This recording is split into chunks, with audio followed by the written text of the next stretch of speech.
بسم اللہ الرحمن الرحیم۔ اسلام کی تاریخ ایمان اور صبر کی روشنی سے روشن ہے۔ آئیے ہم آپ کو لے چلتے ہیں ایک سفر پر سیرت اور اسلامی واقعات کے ذریعے۔ امیاد خلافت کے بعد 750 ہجری میں عباسی خلافت کا آغاز ہوا۔ یہ وہ دور تھا جب اسلام کا پرچم نہ صرف عرب میں بلکہ پوری دنیا میں لہرایا تھا۔ بغداد اس دور کا مرکز بنا، علم، فن اور تحقیق کا شہر۔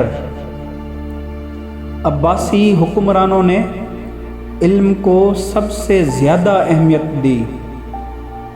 خلیفہ ہارون الراشد اور مامون الراشد نے بیت الحکمہ قائم کیا،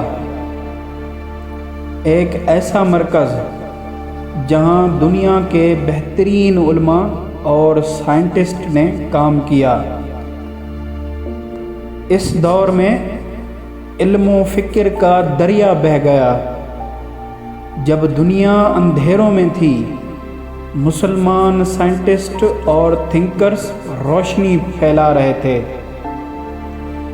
جیسے الخوارزمی، ابن سینا، جابر بن حیان اور فارابی نے سائنس، کیمسٹری اور فلسفی میں نئے دور کا آغاز کیا۔ عباسی خلافت صرف علم میں نہیں، عدل اور انصاف میں بھی مثال بنی۔ ان کا نظام انصاف اور امن پہ مبنی تھا، لوگ خوشحال تھے اور شہروں میں ترقی کا نظام قائم تھا۔ مگر وقت گزرتا گیا اور خوشحالی کے ساتھ ساتھ اعلیٰ طبقوں میں عیش و عشرت بڑھتی گئی۔ سیاسی تنازعات، فساد اور جنگوں نے اس شاندار خلافت کو کمزور کر دیا۔ سن 1258 میں منگول لشکروں نے بغداد کو تباہ کر دیا اور ایک سورج ڈوب گیا۔ عباسی خلافت ہمیں یہ سبق دیتی ہے کہ علم، عدل اور تقوی کسی بھی قوم کی اصل طاقت ہیں۔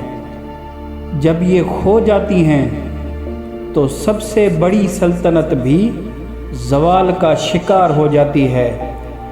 عباسی خلافت نے اسلام کو علم، عدل اور تہذیب کا نیا دور دیا۔ یہ دور ہمیں سکھاتا ہے کہ جب تک ہم علم اور انصاف کے راستے پر ہیں، اللہ کی مدد ہمارے ساتھ رہتی ہے۔ یہ تھا اسلام کی تاریخ کا ایک روشن واقعہ۔